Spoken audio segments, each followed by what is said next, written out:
فاتحہ.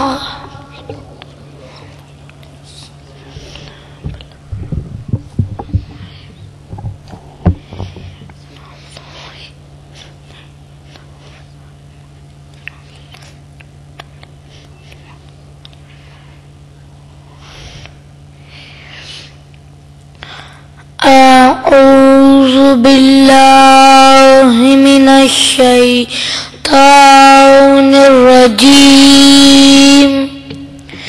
بسم الله الرحمن الرحيم.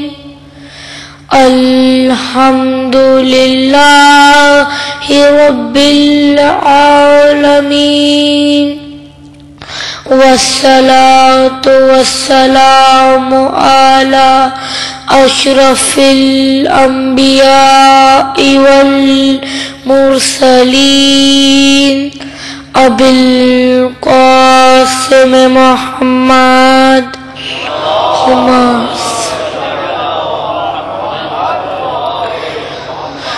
الصلاة والسلام على إمام المظفر الشجاع الغضنفر قاسم الطوبى وسقر أبي شبير وشبر. قال باب الخيبر ساقي حوض کوثر. امام النجم الثاقب امام المشارق والمغارب. غالب على كل غالب مطلوب كل طالب. مولانا وهادينا علي بن ابي طالب صلاة.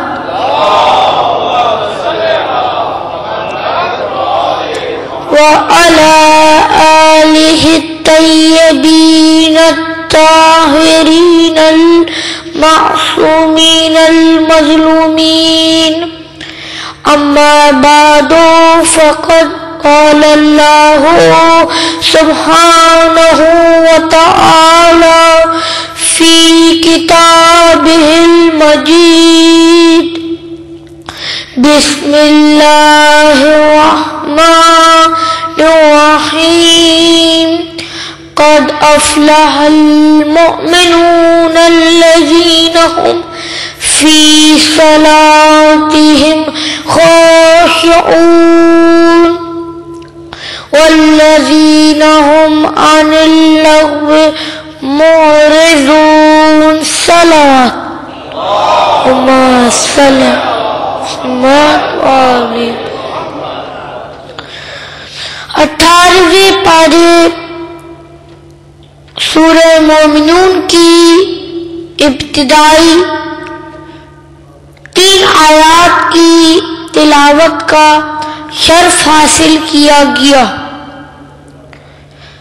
اعلی اللہ مقامہ علامہ سید ذیشان حیدر جوادی کے مطابق ترجمہ یوں ہے کہ یقیناً صاحبان ایمان کامیاب ہو گئے جو اپنی نمازوں میں گڑ گڑانے والے ہیں اور اللہ باتوں سے اراض کرنے والے ہیں، یعنی بچنے والے ہیں، پرہیز کرنے والے ہیں.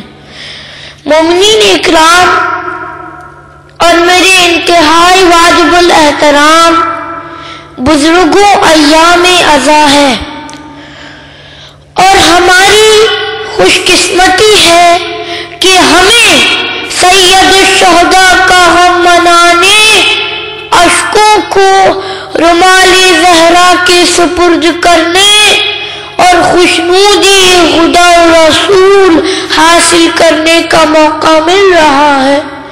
ہم شہزادی کونین کو بھرے گھر کے لٹ جانے کا پرسہ دے رہے ہیں. خدا لم یزل ہماری اس کوشش کو عبادت شمار فرمائے اور ہم سب کو آئندہ یوم عاشور قبر امام مظلوم پر حاضری دینے کا شرف عطا فرمائے. درود پڑھیں محمد و آل محمد پر۔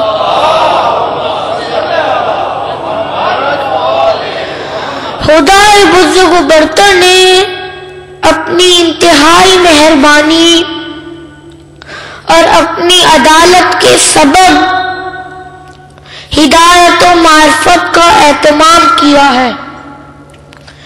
آدم سے خاتم صلی اللہ علیہ وسلم تک محمد انبیاء کا سلسلہ، صحف و کتب کا نزول، سیرت و کردار انبیاء کے ذریعے انسانیت کی تربیت، اور پھر سلسلہ امامت پر شریعت اور قرآن کے حرف حرف میں پوشیدہ رازوں سے شناسائی، قیامت تک سجدوں کی دعوت دیتی ہے۔ انبیاء کے مبعوث ہونے کا مقصد عظیم مکارم اخلاق کی ترویج، انسانیت کی عمومی اور مومنین کی خصوصی فلاح اور آخرت میں جزا اور سزا سے آشنا کرنا ہے۔ آغاز گفتگو میں نے آپ سے بیان و سماعت کا سلسلہ قائم کرنے کے لیے جن آیات کا سہارا لیا، ان میں کہا جا رہا ہے کہ صاحبان ایمان یعنی مومنین، مگر وہ مومنین جو اپنی نمازوں میں گڑ گڑانے والے، یعنی خوف خدا سے نہ کی حاجات کے لیے۔ اب خوف خدا سے تو وہ روئے گا جو متقی ہو، اس لیے متقی ہے ہی وہ جو خوف خدا رکھتا ہو، اور تقوی خوف خدا کا نام ہے۔ اور پھر لغو باتوں سے اراض کرنے والے، ارے جس کو لغو کی سمجھ آ جائے وہ مجسمہ عرفان و خشیت ہو جاتا ہے اور زندگی دین کے سانچے میں ڈل جاتی ہے۔ درود پڑھیں محمد و آل محمد پر۔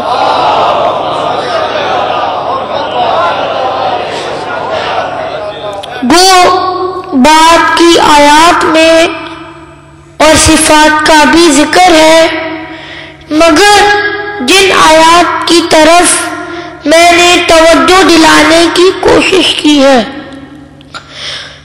ان کا ترجمہ سننے کے بعد آپ کو اندازہ ہو گیا ہوگا کہ اگر صرف یہ دو بنیادی صفتیں ہی کسی مومن میں ہوگی تو باقی خود بخود کردار کی زینت بن جائے گی۔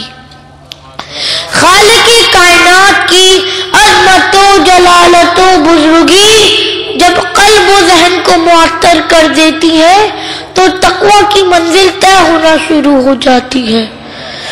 دل میں یہ شمع روشن ہونے کے بعد زندگی نور نور ہو جاتی ہے۔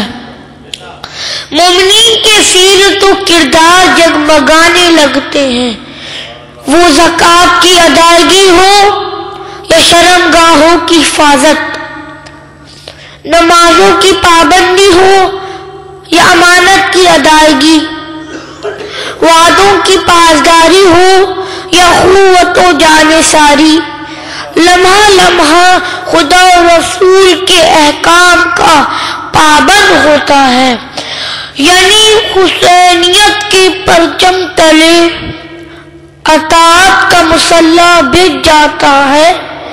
سجدہ ریز زندگی سبحان ربی الاعلی و بحمدہ، سبحان ربی الاعلی و بحمدہ کی صدا دے رہی ہوتی ہے۔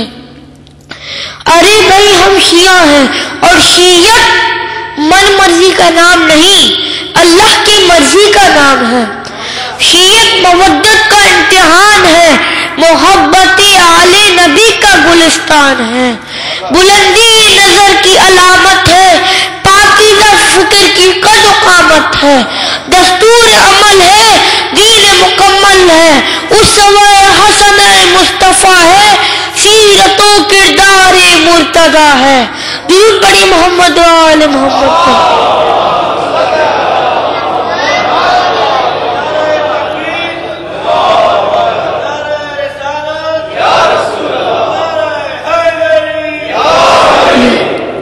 الحمدللہ ماشاءاللہ ہم امام المتقین علی ابن ابی طالب کے ماننے والے.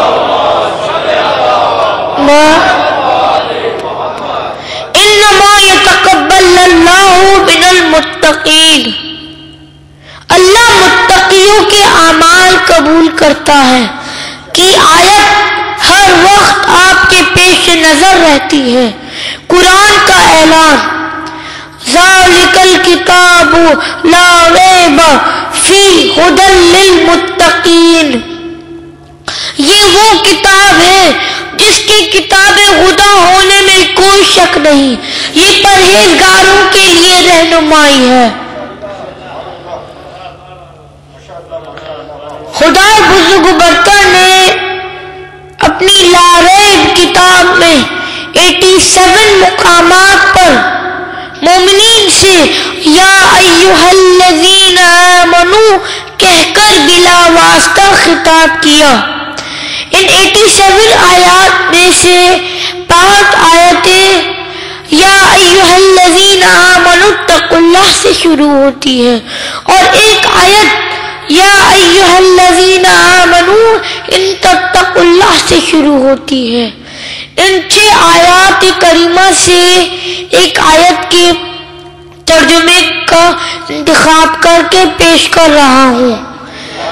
ارشاد باری ہو رہا ہے کہ ایمان والوں اللہ سے ڈرو اور ہر شخص یہ دیکھے کہ اس نے کل کے لیے کیا بھیج دیا ہے، اور اللہ سے ڈرتے رہو کہ یقیناً تمہارے اعمال سے باخبر ہے.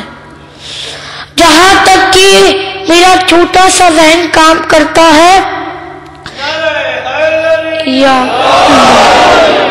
اس آیت کا مطلب اتنا واضح ہے کہ نہ کسی مزید تقریر کی ضرورت، نہ تفسیر کی ضرورت، بس فکر میں تھوڑی تنویر کی ضرورت ہے.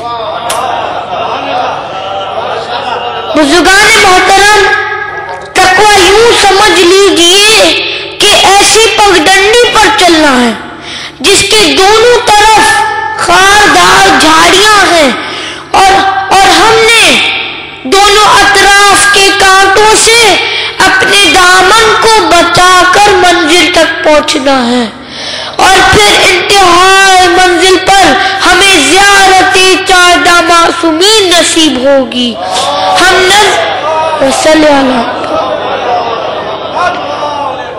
ہم نظریں جھکا کھڑے ہوں گے اور کہیں گے آپ کی فرامین کے سامنے سر تسلیم خم کرتے ہوئے آپ کی خدمت میں حاضر ہوئے ہیں. تو وہ خوش ہو کر کہیں گے سلمان ابو ذر ہو تم، مالک اشتر ہو تم، مقداد قمر ہو تم، ابن مظاہر ہو تم. درود پڑھی محمد و آل محمد پر.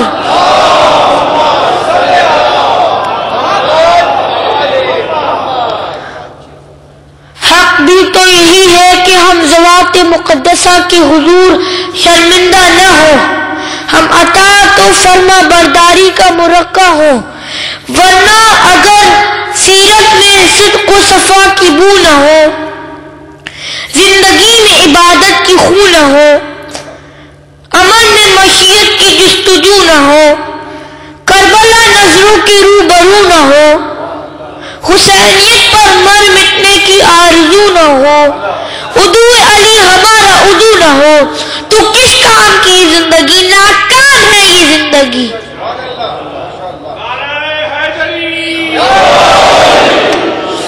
بزرگان محترم، ہماری گفتگو کا محور تقوی ہے. اب سوال یہ پیدا ہوتا ہے کہ تقوی کیسے پیدا ہو، ہم کیسے متقی بنے؟ تو عرض کرنا چاہتا ہوں کہ تقوی کی بنیاد ہے ایمان کی مضبوطی پر، یعنی توحید و رسالت و عدل و امامت و قیامت پر. بے شک و گمان ایمان ایسا ایمان نہیں پر شکوہ پہلے کبھی نہیں ہوا. اگر میں اپنے الفاظ میں بیان کروں تو کہوں گا کل ایمان سے دوستی، ہر بے ایمان سے دشمنی تقویٰ ہے. درود پڑھیں محمد و آل محمد پر.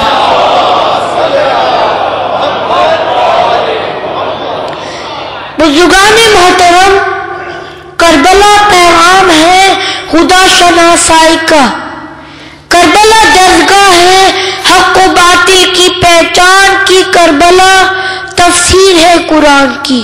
ہمیں ضرورت ہے اپنی کتابوں کا مطالعہ کریں، اپنے علماء سے عقائد و اصول و فروع کی تعلیم حاصل کریں. احکام کی بہت ساری باتیں ہماری فکر سے بالا ہو جاتی ہے کہ علماء سے شناسائی نہیں، کتابوں تک رسائی نہیں. شکوہ ہے کہ مومن کو بات سمجھ آئی نہیں. ہوتی نہیں تیری توجہ اذان پر، ہوتی نہیں تیری توجہ اذان پر، پھر کیسے ہے یا حسین تیری زبان پر. قرآن تو نے بند کیا ہے غلاف میں، مولا تو پڑھ رہے تھے یہ نوکے سنان پر. خنجر کے تلے سجدہ شبیر بتاتا ہے، کیا دین کی عظمت ہے کیا حکم خدا کا ہے. اب سوچ ذرا مومن کربل کے تناظر میں، زینب کیا کہتی ہے اصغر کیا کہتا ہے.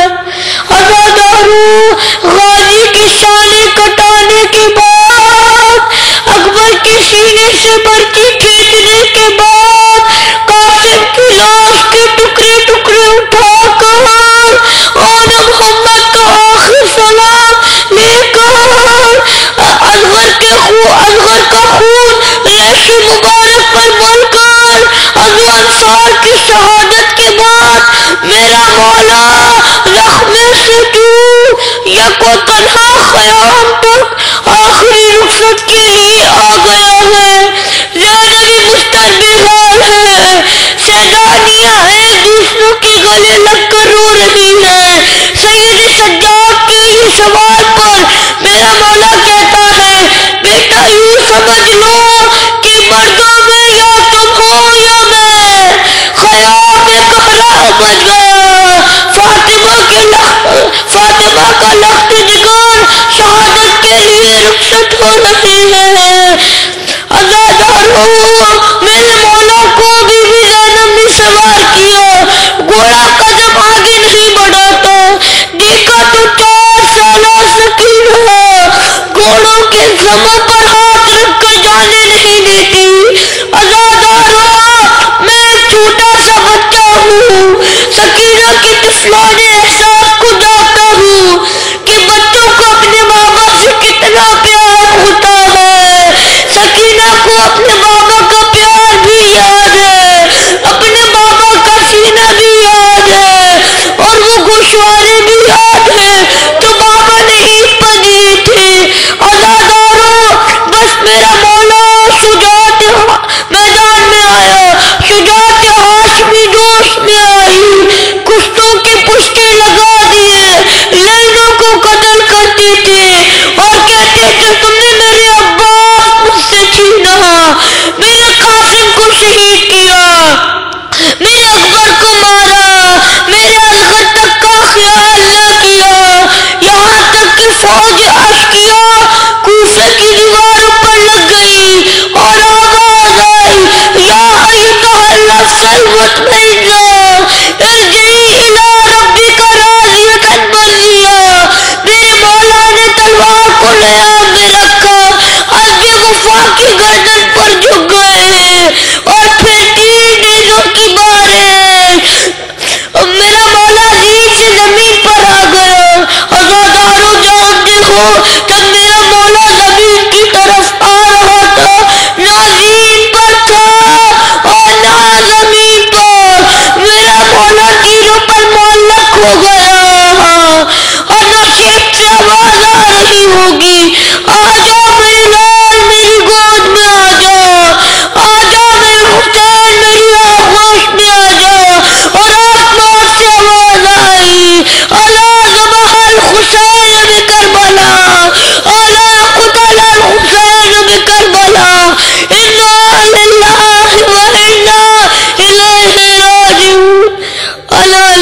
الله على القوم الظالمين وسيعلم الذين ظلموا أي منقلب ينقلبون